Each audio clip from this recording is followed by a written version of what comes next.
Avi is a great journalist, a passionate free speech advocate, and let's be frank, he's a great showman as well. But he knows his rights, and he's not afraid to stand up to the excessive use of police authority. I am so proud of the work Avi is doing. But Australia, they have problems in their media and their politics for sure. But I was startled to see like a 5-minute presentation on Sky News, which is a major broadcaster down there, in support of Avi Yemini. Did you see that clip? I think it's on Twitter. Yeah, Avi tweeted it. I think we put it up as a Rebel News Online tweet, and then Avi retweeted it.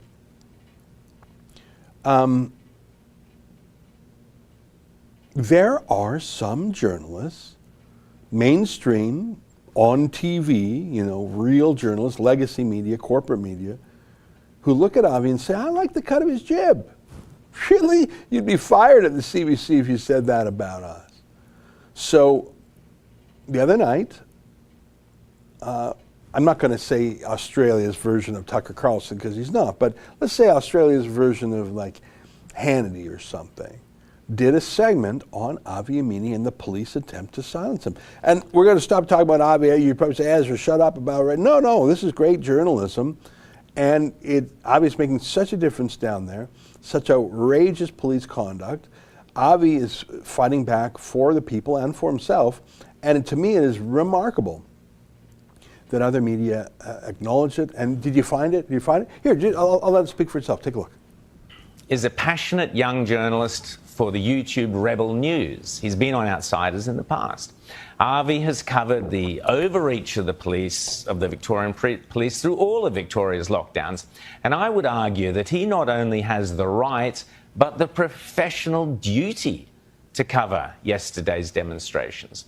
Yet look what happened the night before, Friday night, before yesterday's demonstration. This is life in modern Melbourne. Avi got a Stasi-like knock on the door at 8:30 at night. What's this? Hi, Avi. My name's Alex. I'm from Dandenong Police Station. Just got a letter here for you. You guys? The Assistant Commissioner. Just in relation to the protest tomorrow, mate. What's your name? First Constable Alex Lyons from Who Dandenong. are we on? So this is a letter to, what's it about? It's in relation to the protest tomorrow, mate. Yeah, so what's the letter you're sending me from the Commissioner? The contents are for yourself to have a read. Why is he sending me letters? What's that? Why is he sending me letters? We've got several. What time is it? It is 8:30, mate. We've got several letters to deliver, so we're going to be off. Are you going to Channel 7, Channel 9? Are you going to Channel 10's house tonight? No, mate. So why are you coming to my house to deliver me a message about a protest tomorrow? That's what we've been advised to do by the Commissioner. So he advised. Where are you from?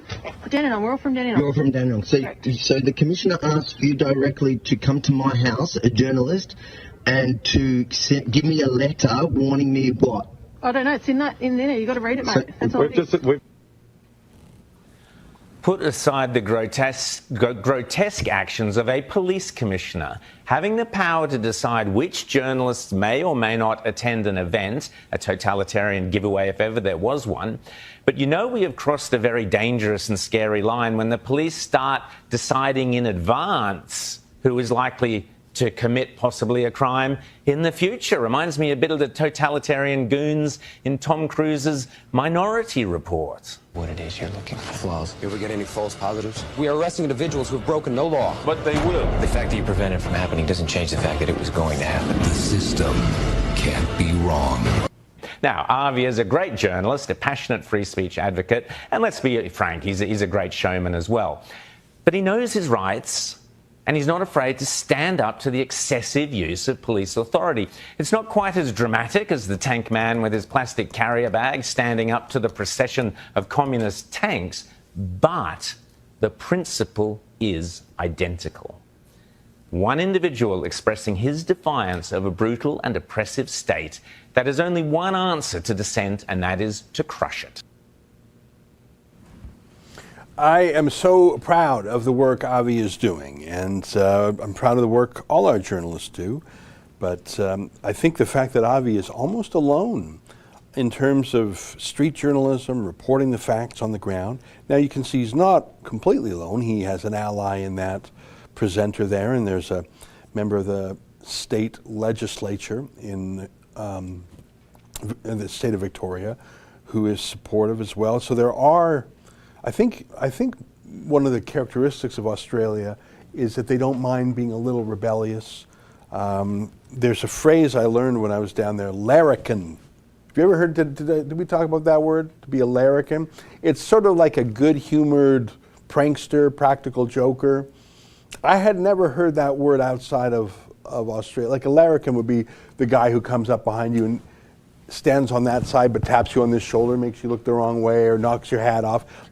Like nothing too mean, but just makes you go, oh, you know, but not harmful, like just sort of mischievous, I think would be the word, with a sense of humor, a little bit goofy. You'd probably call the class clown a larrikin. So I think Australia has maybe an extra helping of larrikins, and I envy them for that. Larrikins don't do well in the culture of woke. They don't do well in cancel culture because they're making jokes, and jokes by nature, upset someone. Anyways, Avi's doing a great job down there.